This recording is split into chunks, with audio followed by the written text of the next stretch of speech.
La Contraparte, un podcast anticapitalista.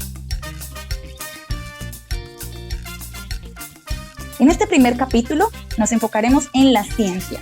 ¿Qué contradicciones ha puesto en evidencia el coronavirus respecto a la ciencia en el capitalismo? ¿Es la ciencia un instrumento a favor del capitalismo o en favor del beneficio colectivo? ¿Está la ciencia bajo ataque en el capitalismo? ¿Es el capitalismo responsable de las condiciones de surgimiento y propagación del virus? Estas y otras preguntas trataremos de responderlas hoy con nuestros 3 invitados.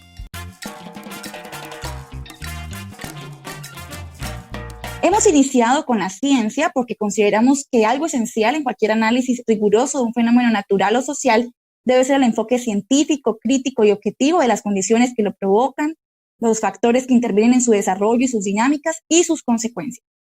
Consideramos entonces que para analizar los efectos de la pandemia en nuestra vida actual debemos arrancar con la ciencia y su compleja relación con el capitalismo.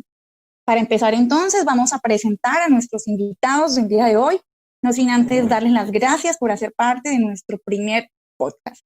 Empezamos con el compañero Eduardo. Eduardo es ingeniero y es un aficionado a la divulgación científica. Eduardo, bienvenido. Hola Lorena, ¿cómo estás? Muchas gracias por la invitación. Muchas gracias a ti, Eduardo. Tenemos por otro lado a la compañera Fernanda, quien es científica, quien trabaja en investigación en ciencias básicas. Fernanda, bienvenida al espacio. Gracias. Muchas gracias por la invitación. Y finalmente tenemos a la compañera Jennifer. Jennifer es física y también es investigadora científica. Jennifer, bienvenida. Hola, muchas gracias. Bueno, vamos a iniciar entonces de una vez entrando en materia con la primera pregunta. Recuerden que tienen más o menos 2 minutos para que ustedes hagan su planteamiento inicial y por supuesto está bienvenido el debate, las reflexiones, las críticas y todo lo que pueda surgir a partir de sus planteamientos. Compañeros y compañeras, la pregunta con la que queremos iniciar es el carácter de la ciencia bajo el capitalismo. Recuerden que si bien se le atribuye al capitalismo gran parte del esplendor científico que vivimos en la actualidad, no son pocas las voces que señalan el capitalismo como responsable del estancamiento científico o de la instrumentalización de la ciencia para el control de la sociedad. La pregunta es simple. ¿Están ustedes de acuerdo o cuál es su posición acerca de la ciencia en el capitalismo? ¿Es un instrumento a favor del capital? ¿Es un instrumento para el beneficio colectivo? ¿Está la ciencia bajo ataque en el capitalismo realmente? Comencemos con el compañero Eduardo. Bueno, a ver, la ciencia, como cualquier otra actividad humana, evidentemente no escapa a la dinámica social del sistema socioeconómico que vivimos.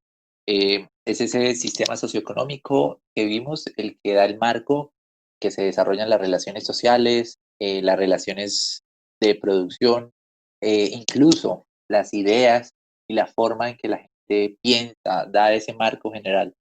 Entonces, la ciencia como no escapa evidentemente a eso.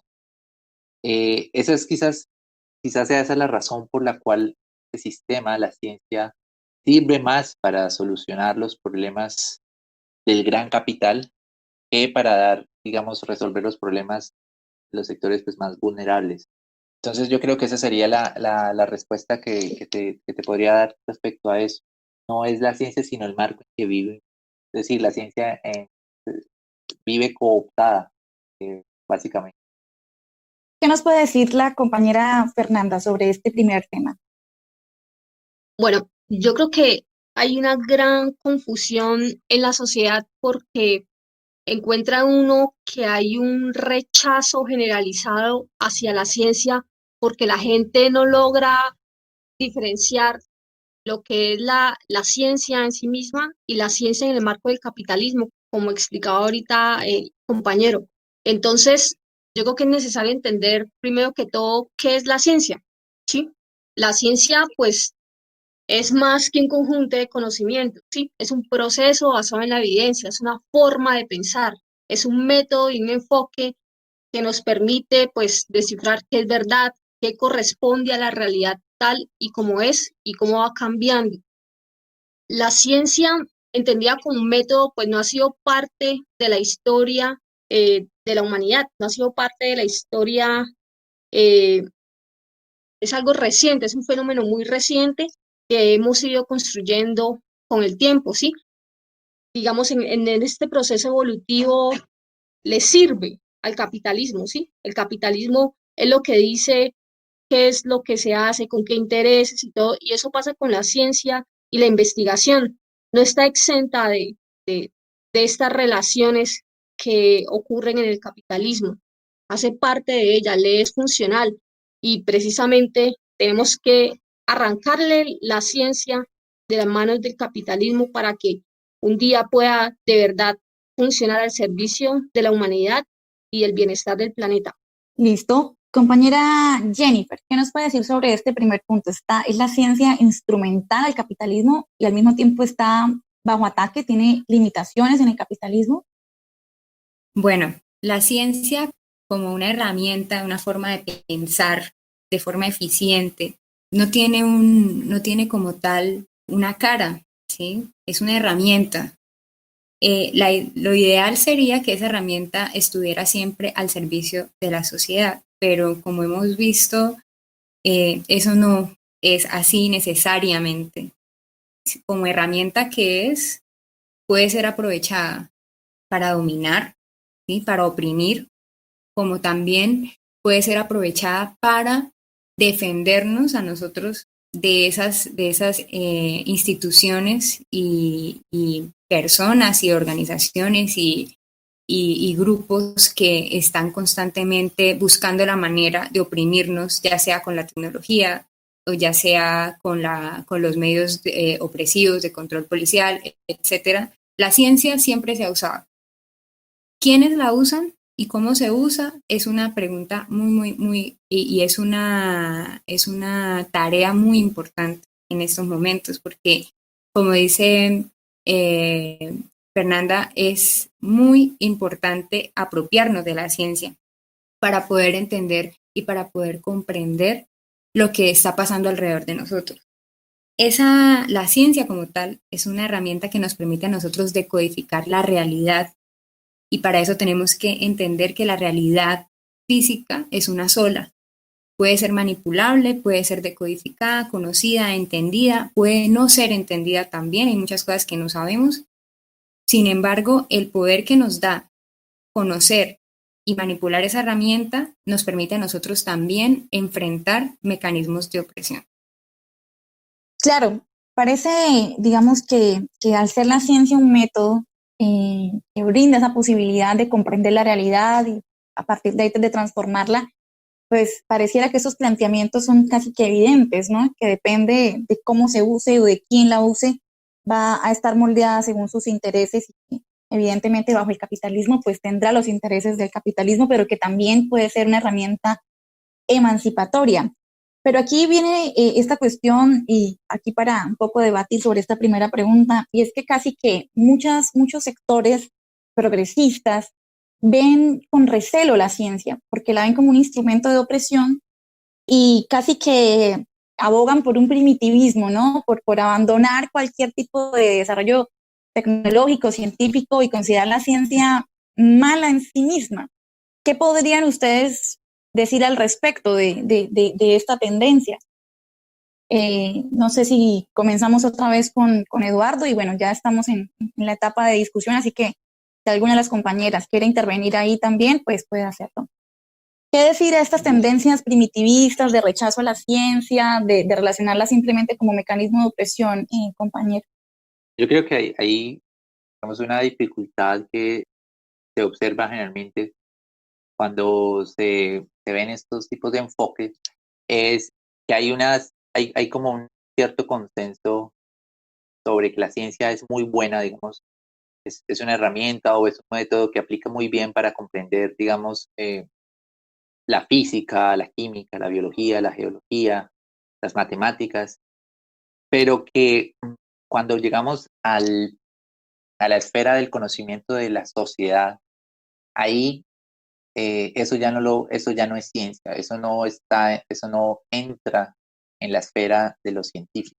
Es decir, una suerte como de moneda corriente entre los mismos científicos, no sociales.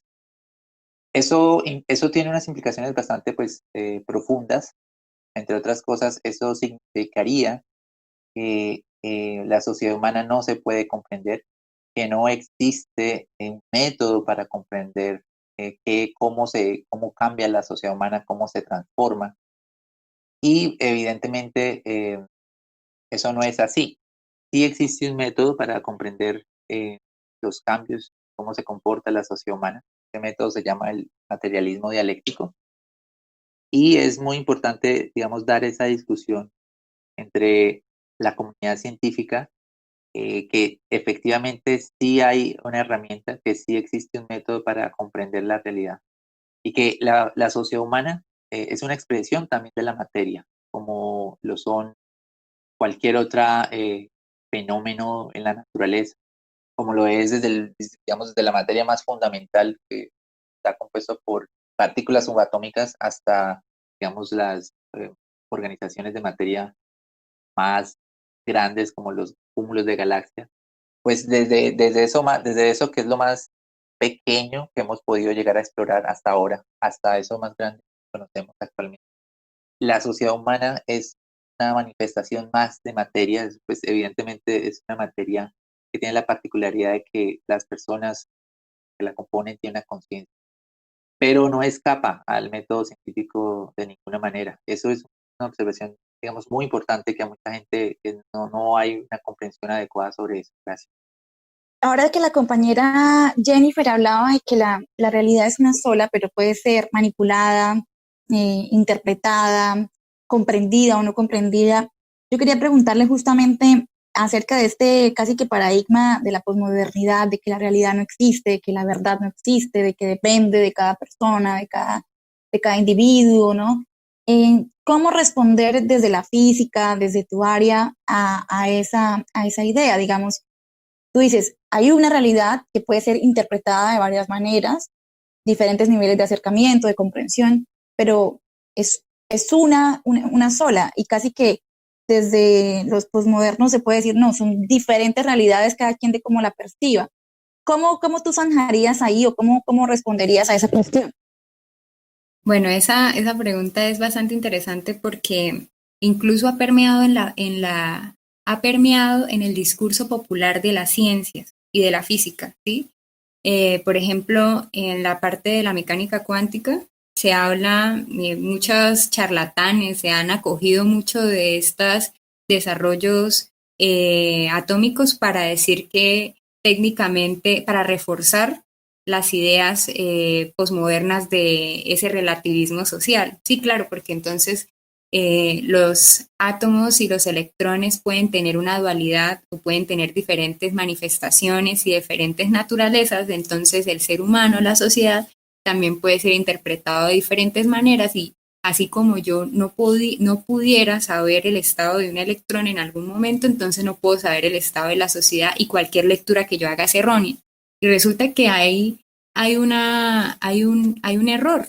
Hay un error en los análisis y es que ni siquiera es de esa manera en el mundo cuántico, mucho menos va a ser en el mundo social, ¿sí? Puede, si bien un electrón tener diferentes naturalezas, ese electrón al final de cuentas va a colapsar y va a manifestarse de una única manera en ese universo. Y esa manifestación única en ese universo me va a decir a mí cuál va a ser el comportamiento a posteriori de esa partícula. Esa idea se puede extrapolar a la sociedad, ¿sí? Nosotros en el estudio de la naturaleza sabemos que hay cosas que están intervenidas por principios estadísticos y estocásticos que es difícil controlar con una sola variable, ¿sí? Los sistemas complejos, la sociedad es un sistema complejo. Y como dice la palabra, es muy complicado hacer aproximaciones exactas de esas realidades.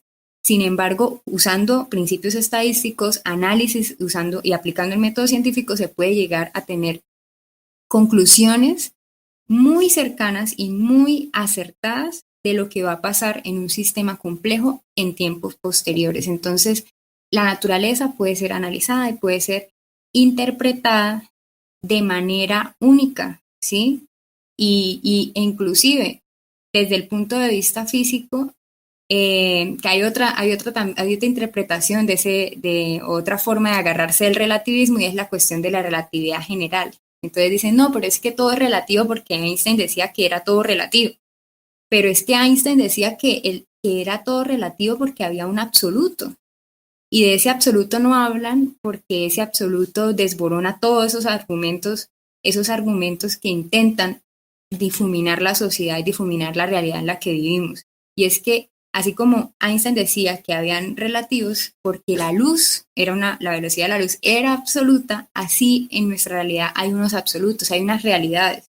¿Sí? Hay realidades que dependen de quién la mire, hay realidades que dependen de quién está viviendo eso.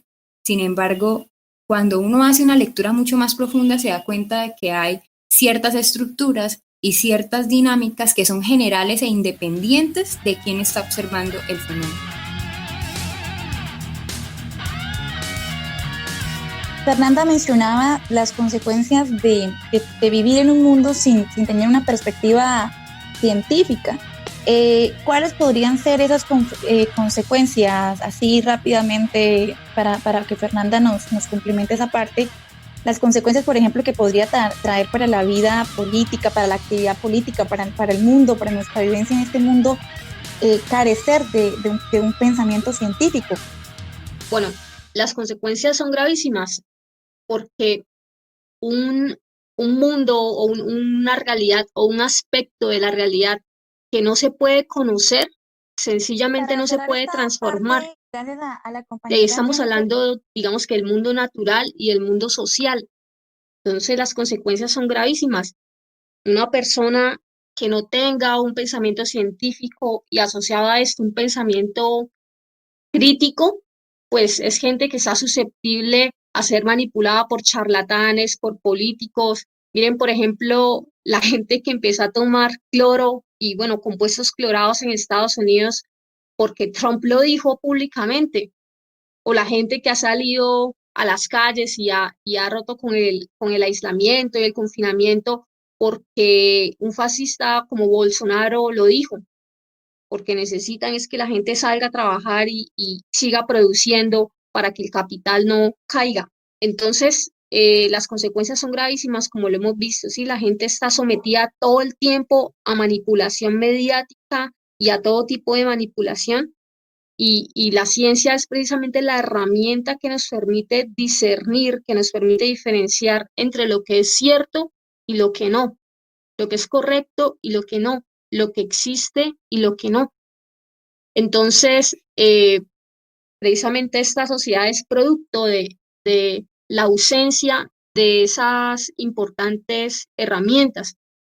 Con respecto a las dos últimas preguntas que tú hacías, a mí me parece que están muy relacionadas. Ese relativismo filosófico que es tan inherente al posmodernismo, donde se cuestiona la existencia de la verdad objetiva, donde todas las opiniones de las personas son válidas. Creo que perdimos un momento a la compañera, pero la compañera Jennifer tenía algo que decirnos, ¿sí? Sí. Jennifer, sí, ¿qué ibas a decir tú? Bueno, pues yo quería aportar también a a la pregunta que estabas haciendo con respecto a ese primitivismo que se está popularizando bastante en esos sectores progresistas.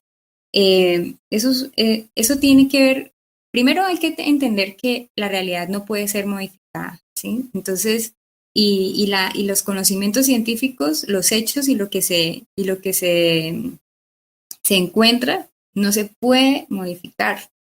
Yo puedo usar ese conocimiento en beneficio o para perjudicar a otros, pero yo no puedo modificar un conocimiento científico. Ahora, ese rechazo que se tiene con respecto a la ciencia también es un problema de clases. ¿Por qué? Porque nosotros estamos en una sociedad en la que solamente todavía hoy las personas que tienen recursos económicos son las que pueden hacer ciencia. Las personas que pueden acceder a conocimiento científico de alto nivel y a una formación científica de alto nivel todavía son personas que tienen un nivel económico muy alto. ¿sí? Hacen parte de una burguesía o una clase media alta. Entonces, hay una situación social evidente que nos está alejando de la ciencia y que le conviene el discurso del primitivismo y que le conviene el discurso del posmodernismo porque nos está alejando de eso. Entonces, mientras ellos mismos y muchas de las personas que están detrás del poder están promoviendo esas ideas relativistas y primitivistas, pues al final de cuentas ellos siguen invirtiendo en investigación, ellos siguen invirtiendo en farmacéuticas, siguen usando la ciencia para fines personales. Monsanto sigue invirtiendo, ¿sí? Y eso es ciencia que se hace a favor de capitales y en contra de la naturaleza. Y Sí. debajo de cuerdas se siguen entonces promoviendo discursos anticientíficos. Entonces esa contraparte también está beneficiando al capital y tenemos que ser lo suficientemente claros y lo suficientemente centrados para entender esa estructura de dominación y acoger la ciencia como una herramienta que tenemos que empoderarnos de ella y usarla para hacerle contrapeso a todas las cosas que están ocurriendo hoy día en contra de nosotros y de la naturaleza. Bueno, a Fernanda la perdimos por un momento, pero ya volvió. Queríamos hablar justamente de esto que veníamos pensando bueno, el papel de la ciencia en lo que ha sido ya propiamente la pandemia, ¿no? El coronavirus. Para nadie es un secreto que la ciencia, y ya lo decían los compañeros, ha jugado un importante papel en el despliegue de estrategias de vigilancia y de control social que estamos viviendo hoy en día. Pero tampoco es un secreto que hay como cierta idea de conspiración de que nos dominan a través de las vacunas y a través de las antenas de 5G. Y ahí la pregunta, si quieren comenzamos de nuevo con el compañero Eduardo, es bien concreta. ¿Cómo luchamos contra la superstición? ¿Cómo luchamos contra esta visión paranoica también de la ciencia? Pero al mismo tiempo, digamos, damos lugar a lo que también es cierto y es que la ciencia se instrumentaliza como herramienta de control. ¿Cómo zanjaría ahí esta discusión, mi compañero Eduardo? Bueno, habría que primero entender o tratar de comprender por qué este recelo o esta cierta hostilidad, digamos, velada hacia la ciencia. Yo ante eso creo que eso obedece no propiamente digamos, a la comunidad científica, sino más bien digamos, actualmente hay unos sectores en la sociedad que han venido ganando influencia. Esos sectores, todo el mundo, todos los países, en todas las naciones. Claramente esos sectores son los sectores fundamentalistas. Esos sectores se caracterizan generalmente por menospreciar, degradar, tener un pensamiento abiertamente anticientífico. Esos son los sectores que han luchado políticamente para vetar la enseñanza, por ejemplo, de la teoría de la evolución por la selección natural de Charles Darwin. Son los mismos sectores que se oponen al derecho de la mujer para interrumpir voluntariamente el embarazo. Y son también, evidentemente, los mismos sectores que le quieren negar los derechos, digamos, a los sexuales y a la comunidad en general LGBTI. Entonces, eso por un lado, pues ese sector ha ganado mucho protagonismo desafortunadamente porque evidentemente tienen un apoyo considerable de los sectores dominantes, ¿no? Entonces ellos siempre van a encontrar, digamos, un micrófono abierto para expresar sus ideas. Y ya tienen evidentemente pues representantes políticos en muchos movimientos. La otra, yo que pienso que la otra circunstancia que está haciendo esto muy favorable es lo que ustedes abordaban anteriormente, el posmodernismo y cómo el posmodernismo epistemológicamente ha servido para, ni siquiera es para cuestionar el método científico, sino es para limitar el alcance del método científico, es decir, el posmodernismo, digamos, el posmodernismo supuestamente postula que no hay una verdad, que lo que hay es muchos enfoques y que ningún enfoque es más válido que el otro y por lo tanto todos tienen derecho de ser presentados y ser defendidos. Evidentemente así no funciona, si no funciona la naturaleza, si no funciona el mundo, si no funciona la sociedad, si no funciona nada. Entonces, una de las formas que tendríamos para luchar contra todo este tipo de pensamientos mágicos, superstición, superchería y todo esto, sería dar una lucha política decidida entre las personas para que defendieran la ciencia y se acercaran a la ciencia y al mismo tiempo luchar también muy agudamente con los investigadores, con los científicos, con los estudiantes, para que el Sí. fruto de su trabajo pudiera ser, digamos, la comunicación científica y la divulgación científica debería ser fortalecida. Eso también pasa Porque mucho. es extraño que casi que la gente duda de las vacunas, pero creen que la solución al coronavirus está en el pelo de la Biblia. ¿Se acuerdan que hace poco hubo esta cuestión de que había un pelito en la Biblia y si lo hervían, tenían una pócima que los iba a curar? ¿Cómo manejar esto? La compañera Fernanda, y yo creo que está muy conectado con lo que venía hablando, ¿no? De este tema, de este espíritu supersticioso en la sociedad. Claro, la gente está expuesta todo el tiempo a la manipulación, como lo decíamos, sí, a la gente todo el tiempo le salen con cuentos digamos, desde las distintas religiones. También ustedes saben que había un auge, pues, de las iglesias cristianas y presionan incluso a la gente para que no usen el tapabocas porque esto es dudar de Dios y toda esta cuestión. Entonces, esta es precisamente una de las consecuencias peligrosas que vemos de no tener un pensamiento científico, de no tener todo el tiempo el método científico como una herramienta en la cotidianidad, porque es que la ciencia y el método científico no son solamente para usarlos en el laboratorio. Eso es no entender lo que es la ciencia todo el tiempo la estamos usando.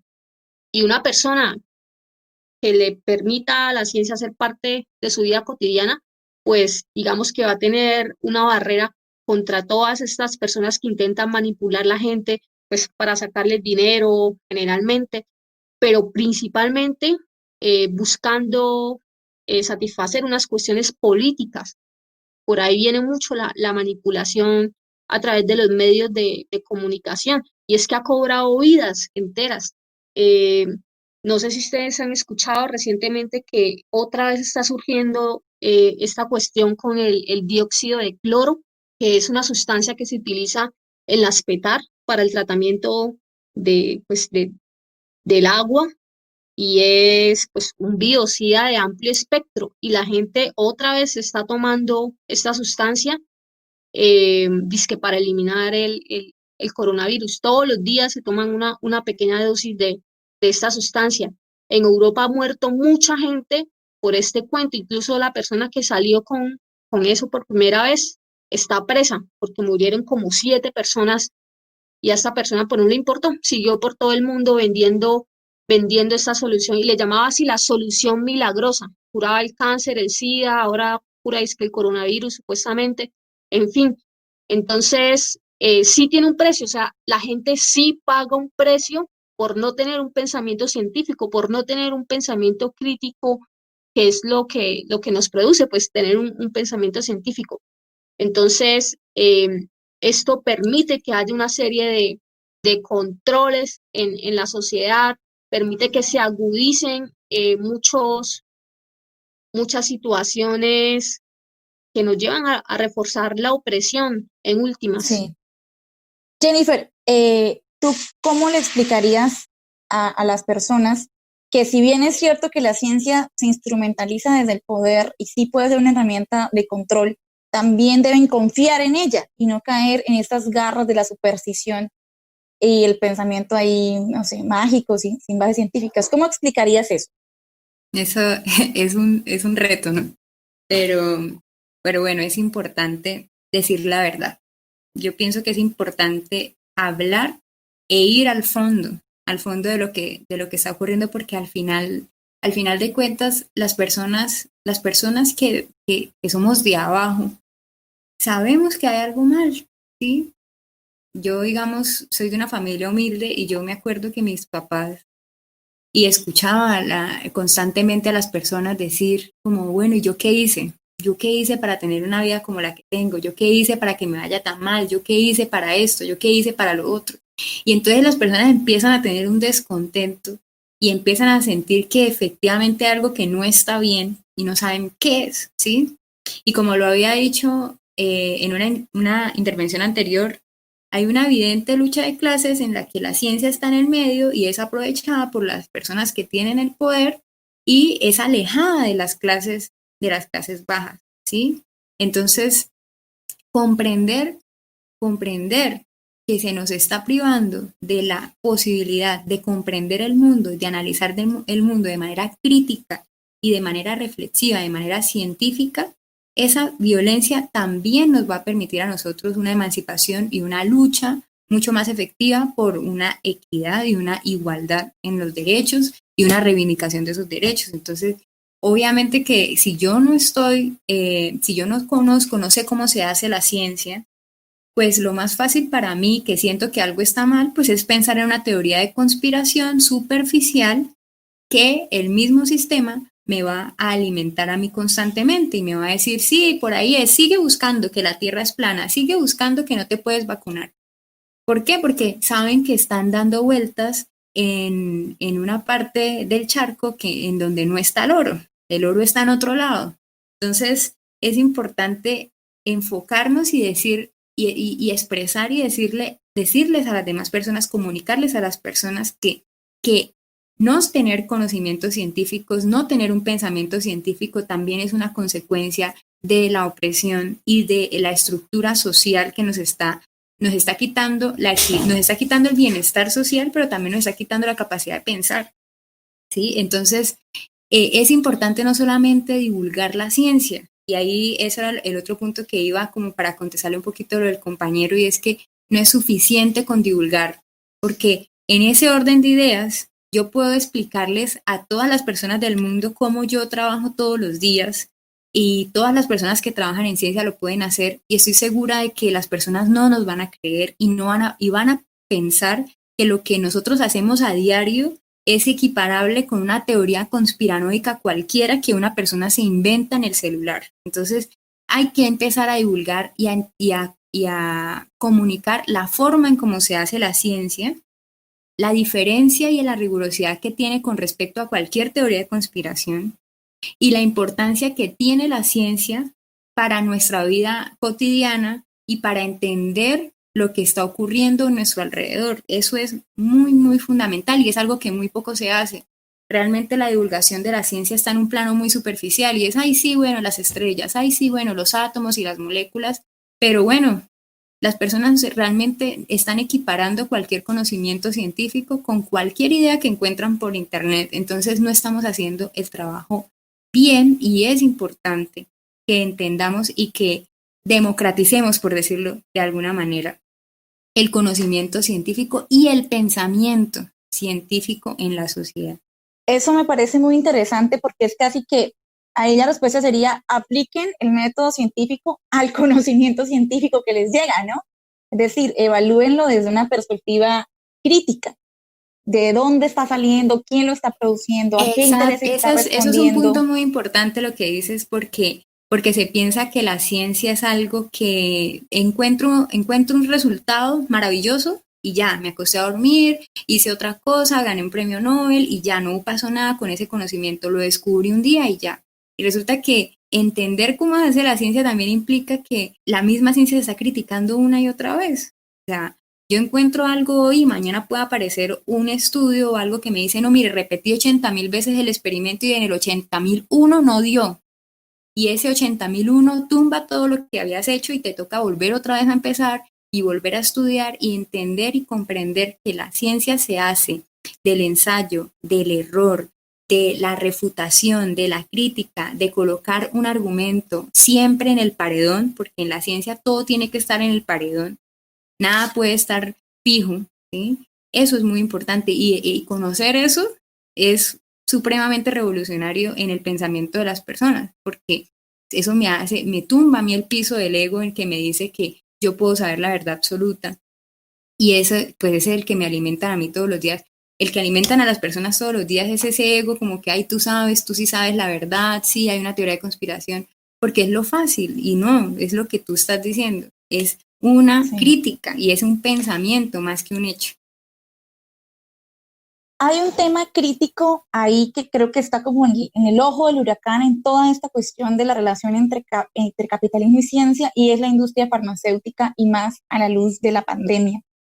Y es que mucha gente dice, bueno, pero ¿cómo es posible que estamos ante un nivel muy avanzado de la ciencia y llevamos todos estos meses, los grupos de científicos, los mejores grupos de científicos, los mejores laboratorios del mundo tratando de encontrar una vacuna a una enfermedad que no pareciera, digamos, tan compleja, al menos a lo que la gente puede ver? ¿Y cómo es posible que no se encuentre la vacuna?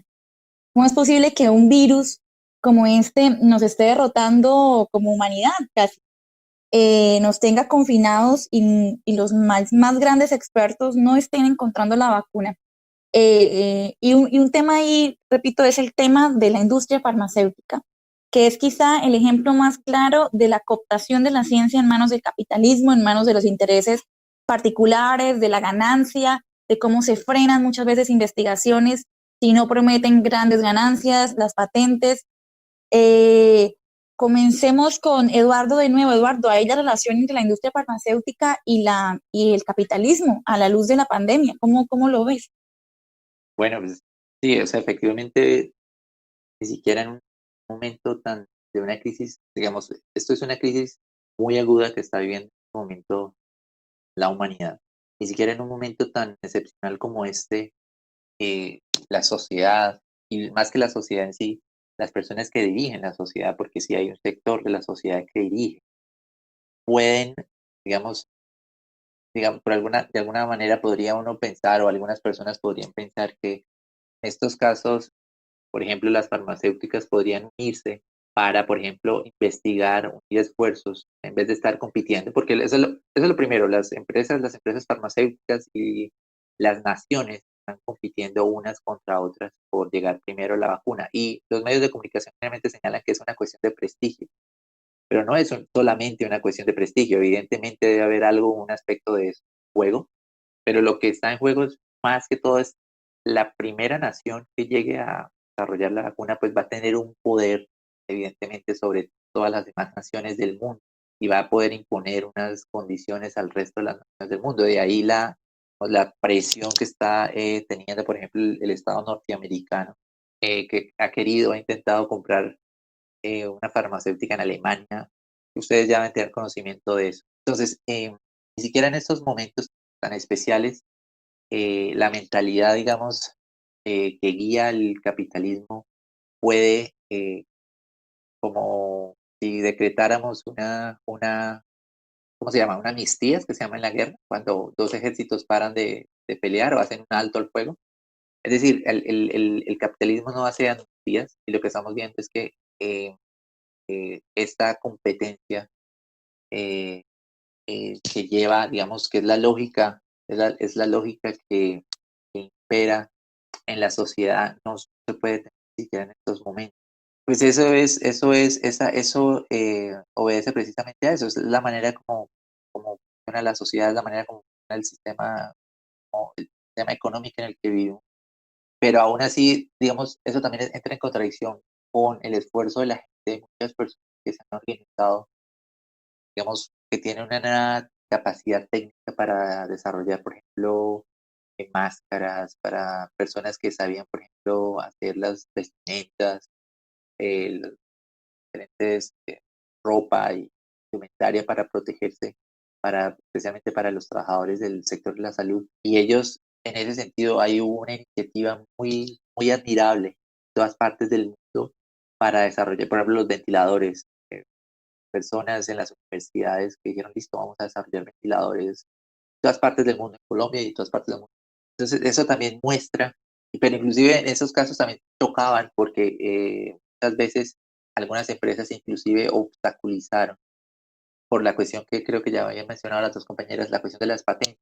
Entonces muestra que sí, ahí muestra, ahí eso es una manifestación muy clara del carácter contradictorio de cómo el capitalismo, digamos, este sistema económico, por un lado, Sí. vuelve todo propiedad privada y no permite en este caso pues que la humanidad pueda tener un respiro de poder solucionar un problema pues gravísimo. Y por el otro lado, cuando hay personas que quieren y tienen una iniciativa propia muy positiva, muy bacana, también, digamos, vuelven a chocar con el sistema económico. Entonces yo creo que la discusión va por ahí, ¿sí? Analizar eso lo mejor posible. Sí, ahí hay un elemento que me parece interesante para dar la palabra a la compañera Fernanda, y es lo que mencionaba Eduardo, y también está presente en un texto que se llama Capitalismo contra Ciencia de Mike Palesek, y es que casi que este espíritu de competencia no permite el avance científico. Como científica, Fernanda, digamos, ¿cómo ve usted ahí el tema de que en la actual industria farmacéutica y en la ciencia en general se está imponiendo la competencia, ¿sí? Por sobre la colaboración y el conocimiento colaborativo? ¿Es realmente dañino eso? ¿Es incompatible con la ciencia? Claro, por supuesto que sí. O sea, el capitalismo definitivamente es la traba que impide derrotar de un golpe a la pandemia.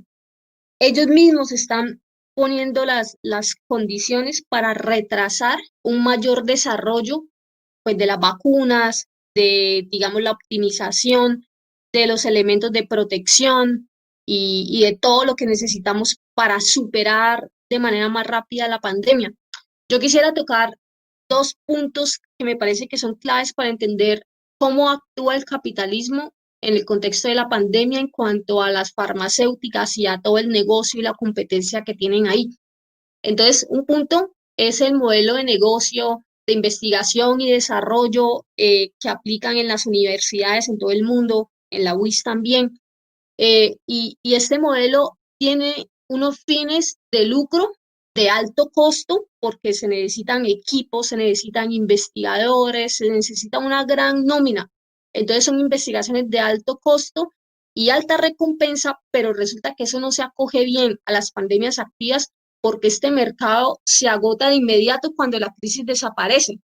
Y esto ha pasado muchas veces en la historia porque eso significa que el financiamiento es retirado y la investigación es archivada. O sea, digamos, por ejemplo, que los chinos descubran primero una vacuna que los americanos, pues esto implica que, digamos, se pierde en esos términos todo el avance o por lo menos esa motivación que ellos tenían de ganancia se pierde. Entonces, bajo esta lógica de competencia, no es compatible y a eso me refiero con que es una traba. Entonces, por eso vemos que la empresa privada en todo el mundo está exigiéndole a los estados que financien sus investigaciones con dineros públicos para que después los gobiernos compren las patentes, paguen la producción y distribuyan la vacuna a la población.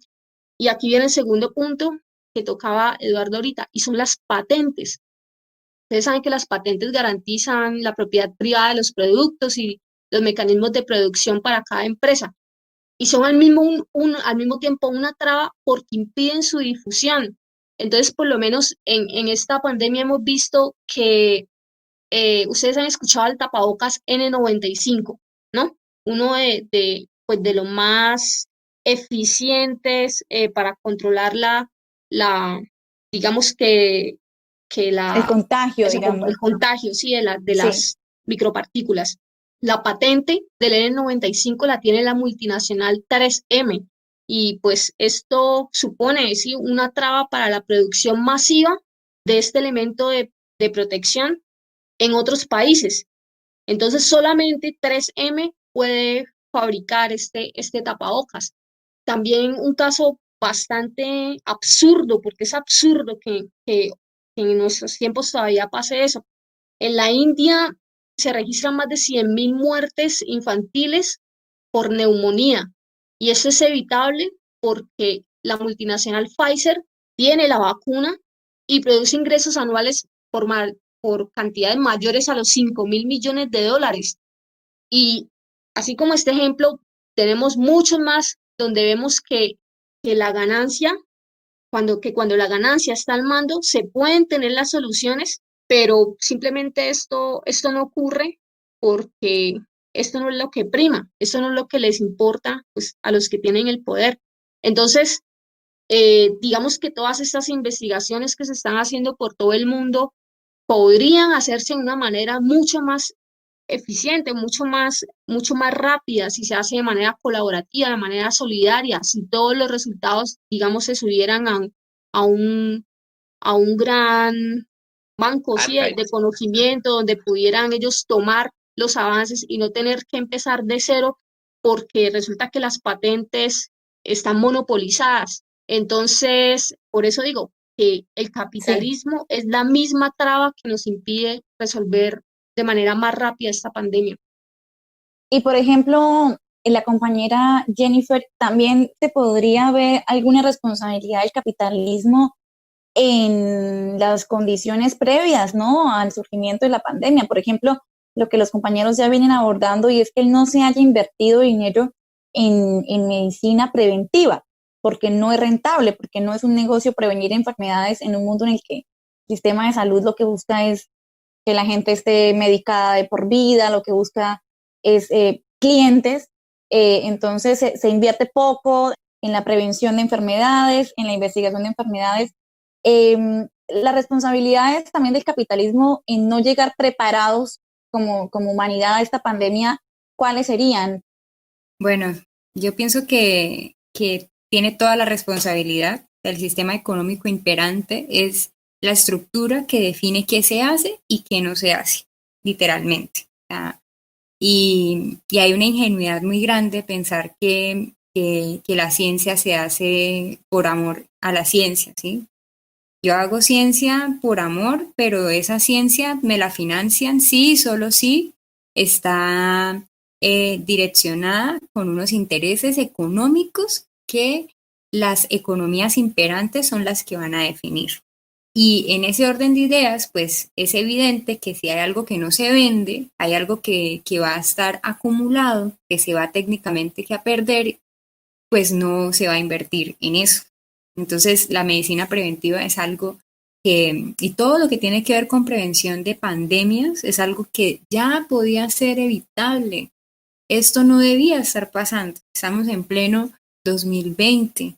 Hay muchísima tecnología. Tenemos celulares, versiones de celulares increíbles que están saliendo todos los días. Estamos con una capacidad de velocidad de Internet increíble. Tenemos sistemas de comunicación increíbles y no tienen ninguna explicación más allá del sistema económico capitalista que no estemos preparados y que estemos viviendo esta emergencia sanitaria. La única razón es esa negligencia que implica la falta de rentabilidad de prevenir, de cuidar las vidas de las personas, porque primero está el banco, primero está la economía, primero está el capital, y eso es una evidencia clara lo que estamos viendo, por lo menos acá en este país, porque estamos viendo que los gobiernos están prefiriendo pagar y darles bonos a los bancos para que sobrevivan. Sí, están prefiriendo darles dinero para que den créditos a la gente y endeuden a la gente. Están prefiriendo abrir los centros comerciales porque piensan que los elementos que venden en los centros comerciales, la ropa y los zapatos, son elementos de primera necesidad, cuando deberíamos estar produciendo tapabocas, deberíamos estar produciendo elementos de protección, deberíamos estar salvaguardando las vidas de las personas.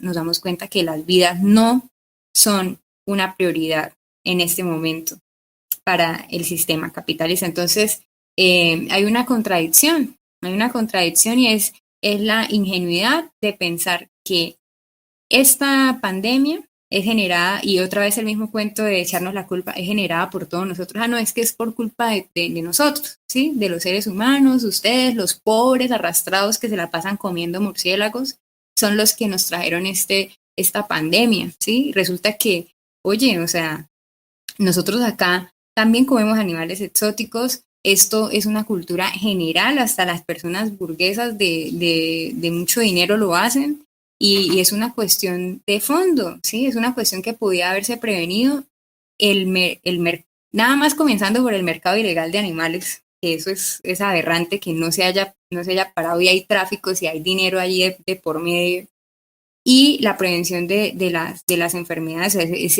Es absurdo, como dice Ferchan, o sea, ¿cómo es posible? Y es lo más probable que pase con esta vacuna, y ese es el miedo que tiene muchísima gente, y no nos lo han dicho. Las personas están en la calle esperando que haya una vacuna, pero no les han dicho que van a tener que pagar por ella. No les han dicho que esa vacuna va a ser costosa. No les han dicho que es posible que mueran habiendo una vacuna contra el coronavirus. Y es una realidad, y tenemos que despertar y hacer algo al respecto.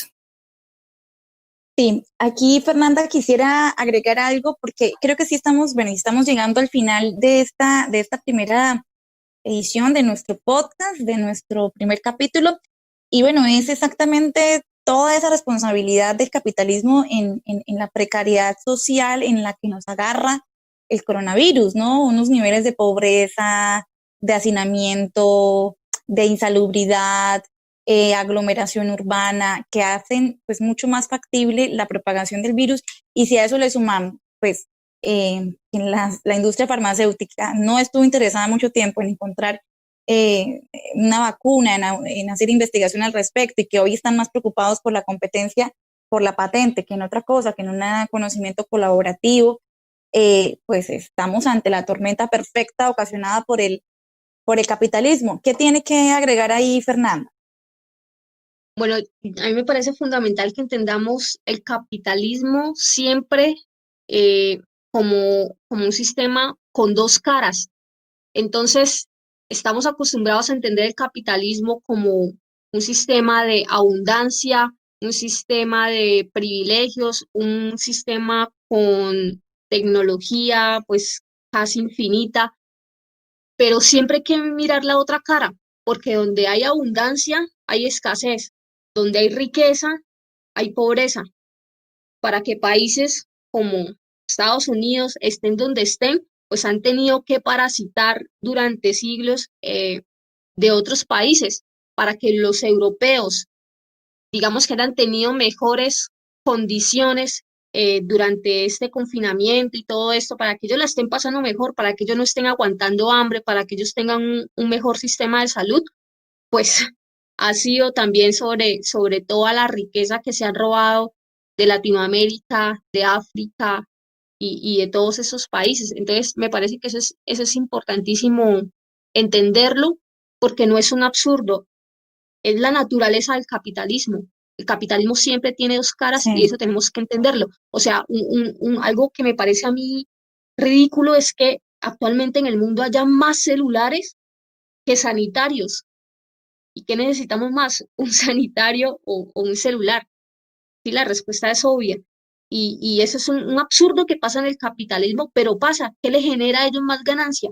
Tener a la gente consumiendo datos y consumiendo tecnología, o garantizándole la salubridad y los servicios públicos. Pues no, ¿cierto?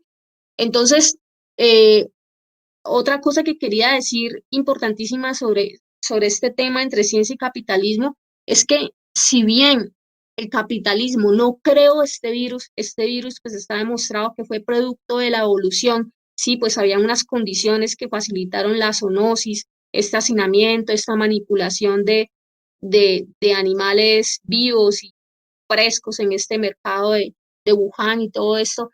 Eh, sí, llevaron a que pues, se creara así este nuevo coronavirus, pero el capitalismo sí es culpable y rotundamente culpable en algo, y es que esta pandemia digamos, la encontramos con unos sistemas de salud destruidos, desmantelados, incluso en Estados Unidos, gracias a la privatización capitalista.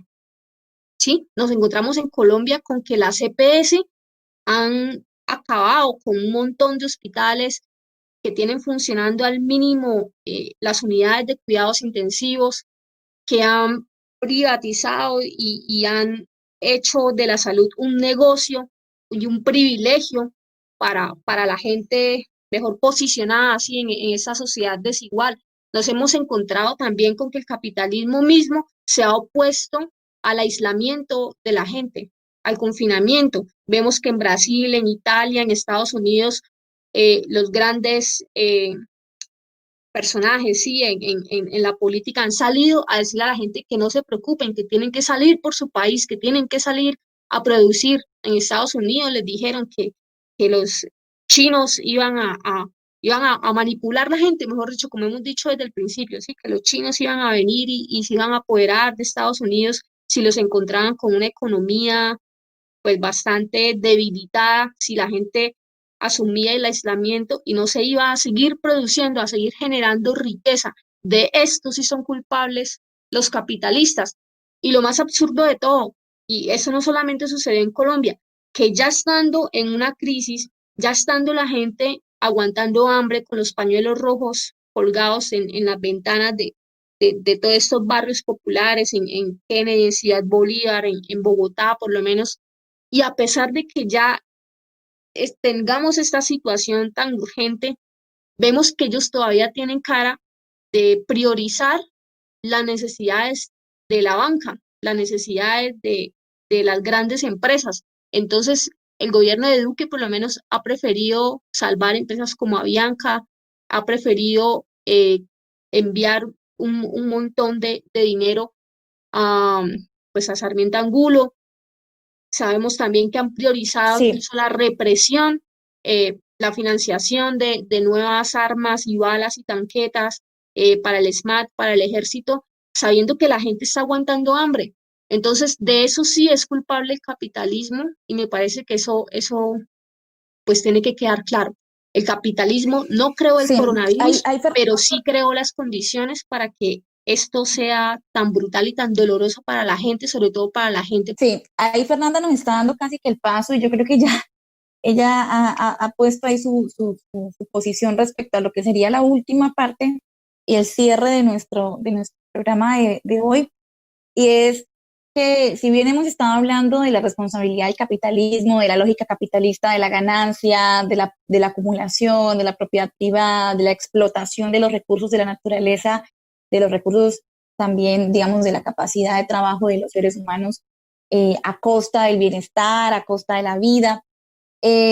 Para muchas personas, incluso personas de izquierda, con un pensamiento crítico, el problema no es en sí el capitalismo, sino el neoliberalismo, ¿sí? Casi que como un modelo que fue el que llevó al desmonte de los sistemas de salud, a la privatización de la educación, que eso tiene pues unas repercusiones en la formación científica, en el presupuesto de las universidades, pero ellos consideran que si eso se mejora, se subsana al interior del capitalismo, casi que podríamos estar ante un capitalismo de rostro humano, con una producción sostenible.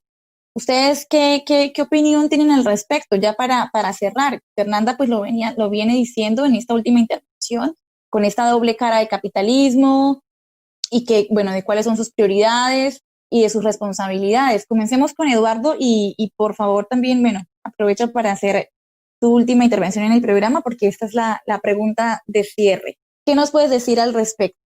Sí, o sea, evidentemente pues vivimos en una sociedad donde no solamente la salud la han privatizado, la han vuelto, la han convertido en una mercancía más. Es el mismo caso se aplica para otras esferas de la sociedad como la educación, como la vivienda, como la cultura, como los recursos naturales o los servicios públicos. Entonces, sí hay es como una suerte de omnipresencia de la bancarización en toda la sociedad. Y la actual crisis, pues evidentemente muestra toda su amplitud, esa precarización generalizada y las condiciones de miseria y hambre que son impuestas a las masas, incluso pues, a partes significativas de la clase media. Porque es curioso y eso es muy importante, ya lo había tocado de pronto la compañera Fernanda, pero con respecto a esto de la clase media es una clase de transición, es una clase que tiene ciertamente unos ciertos privilegios, una capacidad, digamos, unas comodidades, puede tener acceso a una mejor calidad de vida que las masas básicas.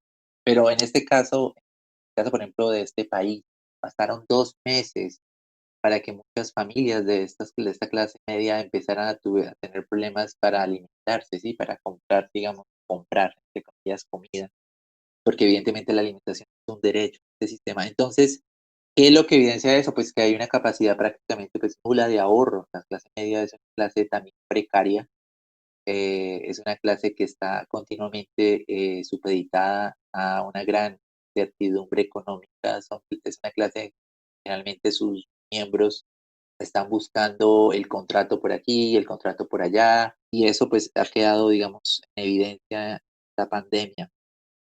Entonces, porque usualmente pues el capitalismo se vanagloria mucho de que es un sistema que promueve y estimula la clase media, eso ha quedado, digamos, eso es una mentira que ha quedado completamente, digamos, desnudada. Ahora, ese proceso de precarización que usted mencionaba, Lorena, es muy, sería, o sea, y es algo que desafortunadamente no está pasando, la gente desafortunadamente no está entendiendo porque pues evidentemente hay una gran analfabetismo político desafortunadamente entre las personas, entonces no logran entender de dónde entronca todo esto, ¿sí? Ven solamente la última eslabón de la cadena, pero no tienen la capacidad de ver todo la estructura que hay detrás, que es la que hace que las cosas sean como sean, como son, no de otra manera. Entonces, esta precarización no empezó hace 2 meses con el coronavirus. Esta precarización de la sociedad en general se remonta a la derrota de las dos experiencias socialistas durante el siglo XX. Estamos hablando de la última experiencia durante el siglo XX fue la Revolución China, se dio un golpe de Estado en China y China volvió a ser capitalista. Eso fue más o menos en el año 76, para las personas que quieran tener una referencia en el tiempo. Y una vez que el capitalismo volvió a ser un sistema hegemónico, pues evidentemente el estado de bienestar, que había sido mecanismo de los estados imperialistas, principalmente en Europa, pues evidentemente ese estado de bienestar se desmontó. Eso obedece a la dinámica actual propia del capitalismo y se enmarca en la anarquía de la producción y el uso excesivo del capital, ¿sí? Entonces toda esta ola de privatizaciones y desmonte de, digamos, de instituciones de carácter social, asistencial, obedecen a eso, ¿sí? Y eso es usualmente el problema, la limitación, la limitante de las personas que suelen hablar en términos única y exclusivamente de neoliberalismo. Es que producen o provocan mucha confusión porque nunca le explican a la gente de dónde proviene todo esto. Y eso facilita que la gente se confunda y piense que esto es una cuestión de que se puede solucionar simplemente votando, votando por un movimiento, votando por X o Y candidato. Y la verdad que para, digamos, construir una sociedad en donde esto no fueran estas las condiciones que le imponen a la gente para vivir, tendríamos no que no votar por uno u otro candidato, sino tendríamos que construir una sociedad completamente diferente. Entonces ese es el problema con el neoliberalismo. Es muy limitado y no tiene la capacidad realmente para penetrar la estructura de cómo funciona la sociedad. Y pues termina finalmente confundiendo y engañando a la gente. Bueno, las dos compañeras, bueno, si quieren algo que agregar a esta última parte, ¿no? Jennifer, y terminamos con Fernando. Jennifer, ¿qué tiene para decir al respecto ya como intervención final? Bueno, eso que decías ahorita del capitalismo con rostro humano, se ha dicho mucho al respecto, se ha especulado muchísimo, pero desafortunadamente tuvimos la oportunidad y estamos viviendo un momento en el que pusimos a prueba esa posibilidad. Y el experimento lo está diciendo todo. Es imposible, o sea, es imposible, va en contra de los ideales del capitalismo. Nos lo han demostrado todas y cada una de las políticas de emergencia que han tomado los países. Nos han demostrado que es imposible subsanar la estabilidad y el bienestar social con el bienestar económico. Son contradictorios en definición. Y ellos mismos nos han demostrado que es imposible hacerlo y el momento para hacerlo, el momento para demostrar que era posible era no hay otro. Era una crisis en donde la mayor cantidad, un gran porcentaje de la población se estima el contagio del coronavirus. Una gran población está en riesgo de morir. Hay una gran población vulnerable en donde la morbilidad puede ser aún muchísimo más alta. En estos momentos en el que se ponía a prueba esa posible idea o esa falacia del capitalismo con rostro humano y hemos visto que es imposible, estamos en un momento en el que nos están diciendo técnicamente sálvese quien pueda, hagan lo que sea, que nosotros vamos a darle el dinero es a las grandes empresas, a las multinacionales y a los bancos. Entonces es una mentira que ya todos hemos visto la evidencia de ella. Bueno, Fernanda, las palabras de cierre sobre este tema. Listo. ¿Algo que agregar? Igual. Listo. Pues yo creo que voy a ser contundente, ¿sí? El capitalismo no tiene cura, ¿sí? Esta dinámica perversa que hemos vivido en este tiempo de crisis es la verdadera cara del capitalismo. El capitalismo no solo ha sentado las bases para un desastre sanitario de esta magnitud por todo el mundo, sino que ha buscado sacar ganancia incluso en condiciones de extremo sufrimiento para la gente. Ellos están respondiendo con mentiras, con golpes, con represión, con manipulación, y eso implica que nosotros también debemos responder.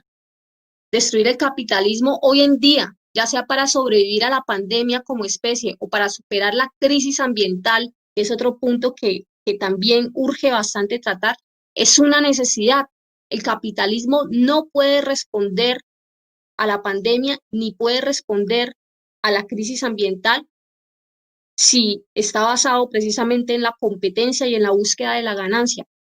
Y pues, ¿qué tiene que ver la ciencia con todo esto? Porque la ciencia es un arma que debemos tomar para entender lo que está pasando y saber qué es lo que tenemos que hacer para transformarlo todo. Esa es la relación fundamental entre ciencia y capitalismo.